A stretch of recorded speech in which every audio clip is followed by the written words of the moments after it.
Hey, how's it going, guys? Let's talk Season 4. So, with the new season, after you play your 7 placement games, you get a couple new boosts.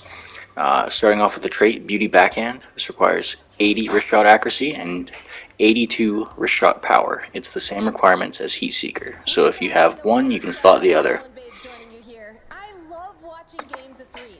Right off the bat, there's a lot of classes that can use this ability by default, but as soon as you start tuning your athletic abilities, you're going to find that your power is a little bit low, and you might need to put a boost on your accuracy to get it if you want to maintain a fast speed. But if you prefer to be a little bit slower, more balanced, then you can totally make this ability work. So, let's get right into it. Do I think this ability is good?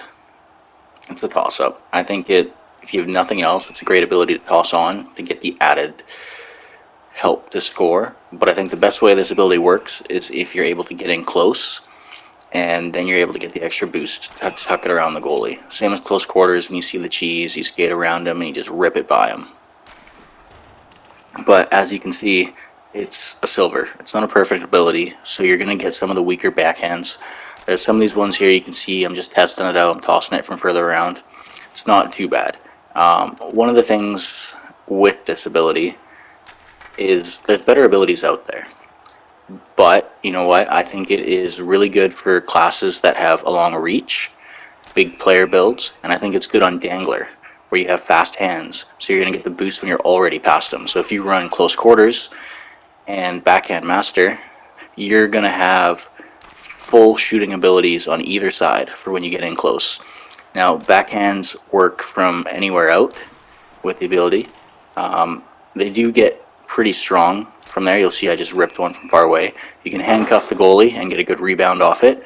But the problem with it is you could just shoot it on the forehand and get a harder shot. Like, there's no reason to do that unless you're like totally pinned down. Once you start incorporating L2 movement, the goalie seems to bite quite frequently in game and in free skate here. What it'll do is let you hit some pretty easy shots, and you shouldn't miss the ones that pull the goalie over. So, Beauty Backhand is Sidney Crosby's ability. He's got the gold version of it, so if you want to see how it feels and test it out, practice on Crosby, and then be aware that when you use the silver version, it's going to be a much less powerful version of the ability.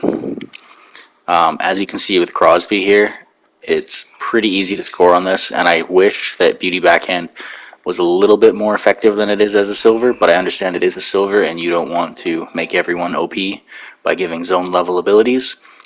But same as Pasternak, Schneip was good. Beauty Backhand, in my opinion, it's a placeholder. If you have nothing else, slot it. It's good to just be able to have full coverage on your shooting, but I don't think it is fully worth a slot unless you have absolutely nothing else to put on. Abilities that I would take over this, close quarters, one-timer, magnetic, tape-to-tape, Schneip, puck on a string, ankle breaker. Every single one of those are abilities I would take over Beauty Backhand. One thing with all my testing here, because it's going to vary build to build, I'm using my sniper that I play 3v3 and 6v6 with. It has 93 power and 88 deking with 86 wrist shot accuracy. So right off the bat, you know that the shooting's going to be pretty good on it. So when we talk about the other classes, the shooting's going to be far worse, right? It's not going to be as effective. So I want to preface that by saying when you pick like a playmaker or a dangler, your shooting's not going to be as effective as my sniper here. Alright, so next let's get into the added boosts this season. I'm not going to go over the goalie ones because that's out of my hands here, but your first boost is Unbreakable Balance. Now this requires 78 durability for +2 balance.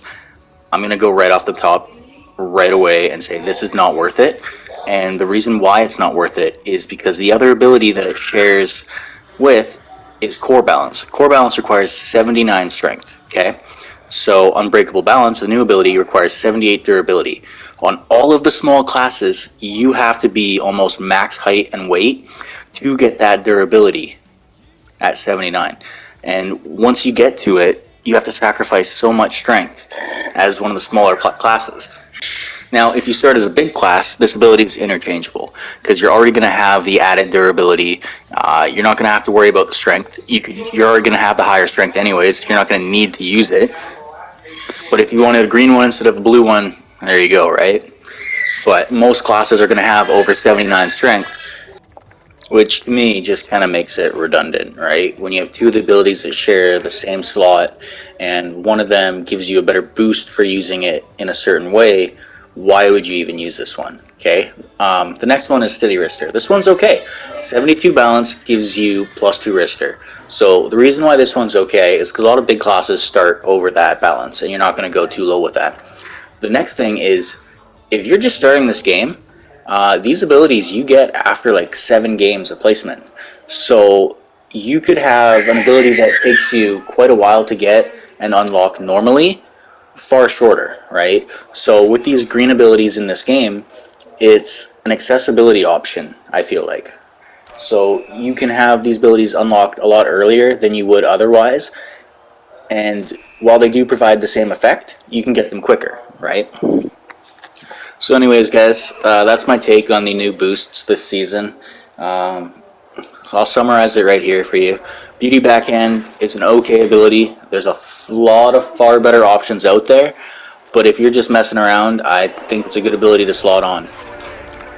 Unbreakable Balance, I think it's garbage. I don't think it's worth it because Core Balance fills the same niche, and it's just, if you need it earlier, then use it.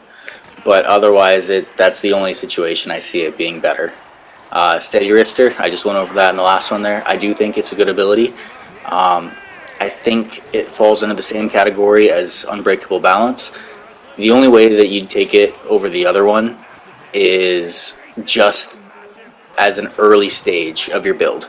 Because if you're playing like a smaller build that doesn't have the 72 balance, you're going to be able to have the 75 strength to use the +2 wrister. But that wraps up the video, guys. Hopefully you guys enjoy it, and cheers.